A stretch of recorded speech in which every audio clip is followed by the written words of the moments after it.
मित्रांनो, उपकार विसरणे ही लोकांची परंपरा आहे आणि नीलम गोरे यांनी तर पूर्णपणे उपकार विसरलेले आहेत. अगदी आमदार होण्याची सुद्धा योग्यता नसताना सुद्धा त्यांना 3 वेळा आमदार ज्या ठाकरे घराण्याने केलं त्यांच्यावरच नीलम गोरे टीका करताना दिसत आहेत.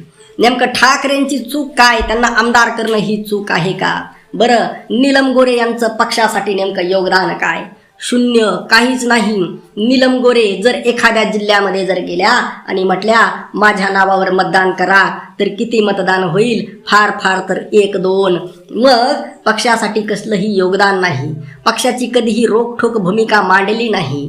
आणि असं असताना उद्धव ठाकरे यांच्यावर त्या टीका करत आहेत, ते सुद्धा विधानसभेमध्ये.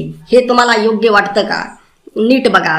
अरे, उद्धव ठाकरे म्हणजे बाळासाहेब ठाकरे यांचे सुपुत्र, आणि केवळ सुपुत्र आहेत म्हणून त्यांना तो अधिकार मिळावा असंही नाही. तर त्यांचं कार्य आणि कर्तृत्व नेमकं काय आहे हे आपण कोविड काळामध्ये पाहिलेलं आहे. ते मुख्यमंत्री असताना पाहिलेलं आहे.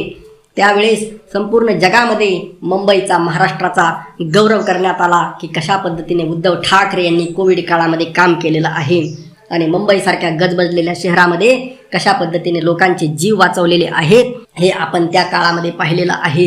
आणि याच्याही पेक्षा जास्त पुढं सर्वात महत्त्वाचं म्हणजे उद्धव ठाकरे यांनी दिलेली जी कर्जमाफी आहे शेतकऱ्यांना. शरद पवार यांच्यानंतर दुसरी कर्जमाफी कोणी दिली असेल तर ती उद्धव बाळासाहेब ठाकरे यांनी दिलेली आहे.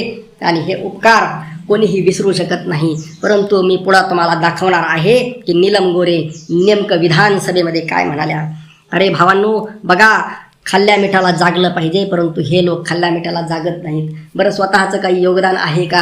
काही स्वतःची काही वोट बँक आहे का? स्वतःचं महाराष्ट्रासाठी असं उल्लेखनीय काम नीलमताई गोरे यांनी काय केलेलं आहे? महाराष्ट्राच्या इतक्या दिवस त्या आमदार आहेत, परंतु महाराष्ट्राच्या हितासाठी त्यांनी केलेलं एखादं काम दाखवा. खरं तर कामाची यादी असायला हवी.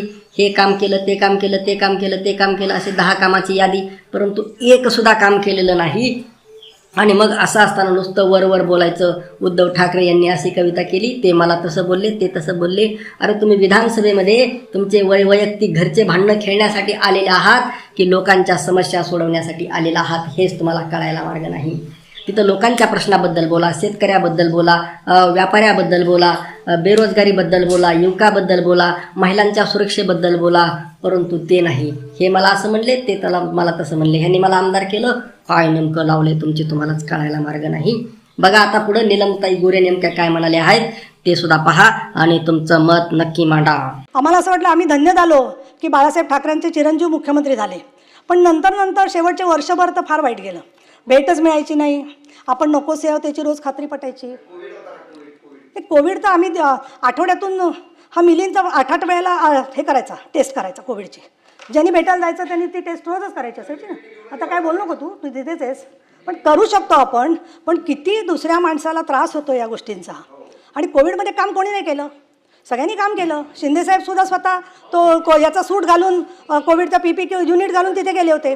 तुम्ही प्रत्येकजण काम करत होता ना, बाकी सगळे लोकही काम करत होते. पण मला सगळ्यात वाईट या गोष्टीचं वाटलं की त्यांनी ती कविता वगैरे लिहिली, चांगलं केलं, पण अधिकाऱ्यांशी ते भेटत कोणाला होते? आणि काय आता काही गोष्टी बोलायच्या नाहीत. त्यांनी ती कविताशी त्यांनी ती वाचली शेवटची की मला कोणी समजून घेतलं नाही म्हणून. तर मला काय वाटतं की एवढे मोठे प्रश्न असताना मोठे साहेब होते, त्यांना प्रश्न नव्हते का? त्यांची मी ऋणी आहे याच्यासाठी की त्यांनी मला 3 वेळेला आमदार केलं. आता याच्यानंतर मला एवढं ट्रोलिंग होणार आहे की ते ट्रोलिंग म्हणजे, कारण ते 20 पैसे रेटप्रमाणे 3 दिवसाचं ट्रोलिंग ठरलेलं असतं. ते 3 दिवस होतंच ट्रोलिंग. आणि त्याच कॉमेंट्स परब साहेब काहीतरी माझं म्हणणं नवीन काहीतरी शोधून तरी घालायला पाहिजे त्यांनी. तेच होत असतं. दुसरं मला कळलं नाही, कोणी रेडा मारला का कोणी अजून देवीकडे गेलं. अरे, आपण स्वतः काय काय करतो श्रद्धेच्या नावाने, त्याचा प्रत्येकाला स्वतःला माहिती आहे ना काय करतो ते. नाही, त्यांनी परत यावं. मला काय वाटतं, ते परत आलं तर मला असं देवाकडे मी रोज प्रार्थना करते की रोज ऐकून थोडे तरी जास्त माणसांना भेटायला लागतील. ते नाही, ते देव माझी प्रार्थना ऐकतच नाही. माझ्या मनावर काय अवलंबून आहे? ते कोणाचं ऐकतात ते तुम्हाला माहिती आहे, त्या व्यक्तीला सांगा तुम्ही. दुसरं कोण सांगा. हे पहा, मला साधी गोष्ट अशी वाटते, माझी भूमिका जी आहे ती लख्ख पडला प्रकाश दिवट्या मशालीचा, गोंधळाला उभा गोंधळी भवानीचा. मी पणाचा दिमाख तुटला, अंतरंगी आवाज उठला, ऐरणीचा सवाल सुटला. या कहाणीचा आम्ही शिंदेसाहेबांबरोबर काम करायचा निर्णय घेतला. तिथेच आम्हाला प्रश्नांची उत्तरं मिळाली. 1 दुसरं मला असं सांगायचं आहे की सवंगडी सोडून गेले. आपल्या घरचा एखादा सेवक सोडून गेला तरी मी 2 दिवस विचार करते की आपलं काही चुकलं का. 60 लोक 70 लोक सोडून जातात, हजारो जिल्हा प्रमुख निघून जातात. त्यांचा काहीच विचार का नाही मनामध्ये करत. आणि परत ते म्हणतात मला समजून घेतलं नाही. अहो तुम्ही त्यांना समजून घेतलं नाही म्हणून ते सगळे निघून गेले. हा एक त्याच्यामधला भाग मला वाटतोय. आणि आम्हाला असं वाटलं आम्ही धन्य झालो की बाळासाहेब ठाकरेंचे चिरंजीव मुख्यमंत्री झाले. पण नंतर शेवटचे वर्षभर तर फार वाईट गेलं. भेटच मिळायची नाही.